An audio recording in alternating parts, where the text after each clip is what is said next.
When the Israelites were wandering in the desert with Moses, they slipped back into their old ways in their hopelessness.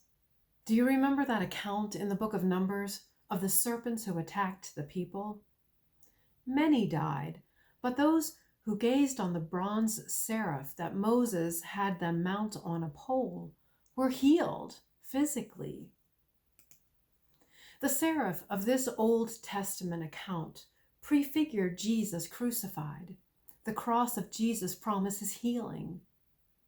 Yesterday, I focused on the healing of the soul, that healing of our ruptured relationship that is so paramount to our entry into the kingdom of heaven.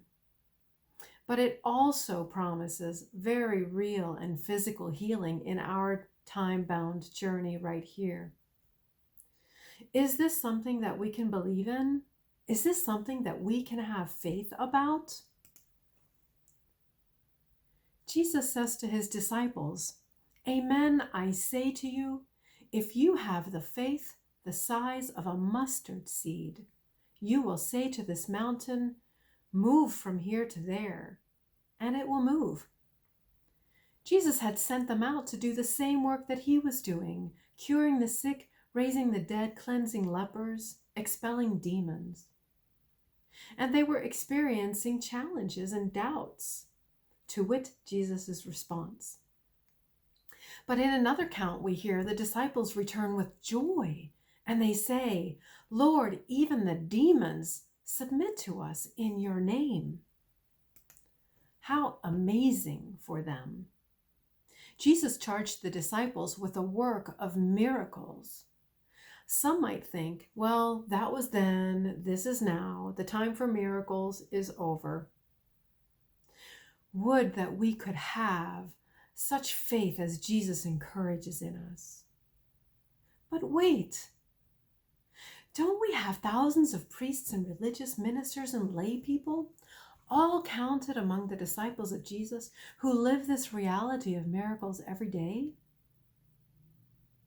My mentor, Father Francis, was one of these, and I know others personally as well. Dr. Mary Healy and Neil Lozano are two very prominent people in the healing ministry.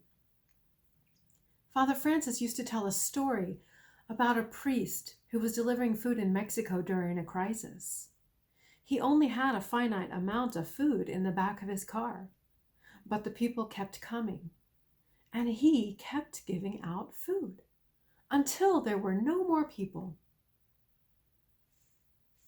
In my former parish in Maryland, a man was cured of a tumor after Father Francis Martin laid hands on him.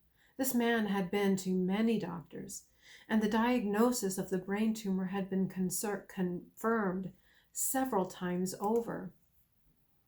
The day of his invasive brain surgery, the day after Father Francis Martin laid hands on him, he begged his doctor to do one more test before he cut into his scalp.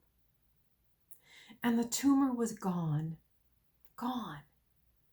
Miracles of healing, increasing food, raising the dead, expelling demons, these are alive and well today. Now, it's natural to doubt the possibility of miraculous healing. When my own mother was diagnosed with cancer, we had many people pray over her, priests and lay people, but she was not cured. Not necessarily because we didn't have enough faith. We simply can't know God's ways.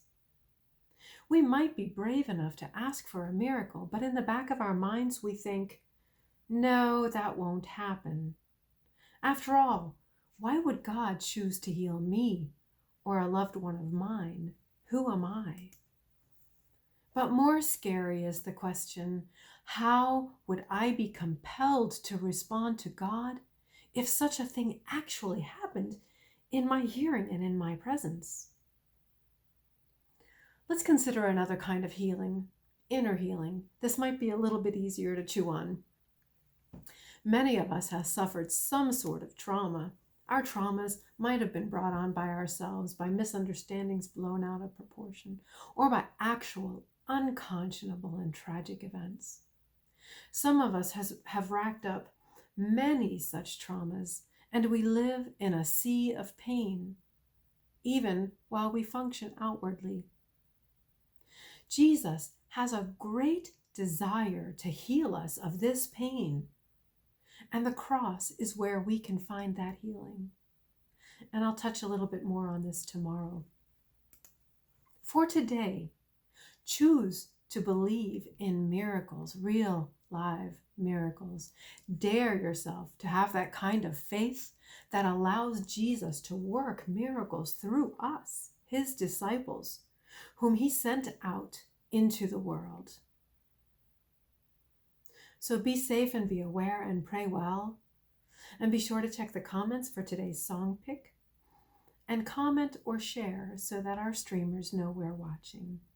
Have a blessed day.